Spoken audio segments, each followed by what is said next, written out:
আমার আল্লাহ বলেন, হে পৃথিবীর মানুষ, হে আমার বান্দারা, তোমরা দুনিয়ার মধ্যে কি ইচ্ছো আমি তোমাদেরকে দুনিয়ার মধ্যে পাঠাইলাম। পাঠাইবার পরে আমি জানি তোমরা অনেক অন্যায় পথে যাবে, অনেক কাজ করবে, যে কাজগুলোর মধ্যে তোমাদের গুনাহ হয়ে যাবে। হ্যাঁ বান্দা, তোমরা গুনাহ করবে তাও আমি ভালো মতো জানি, তোমরা পাপ করবে তাও আমি ভালো মতো জানি।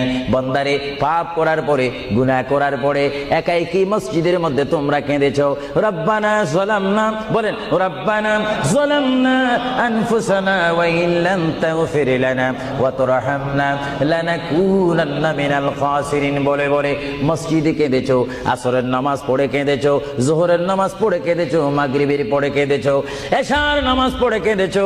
এ বান্দা, নামাজের মুসল্লা যখন বসে যাও, আমি আল্লাহকে তোমরা বারবার বল, আল্লাহ গো আমার গুনাহ মাফ করে দাও।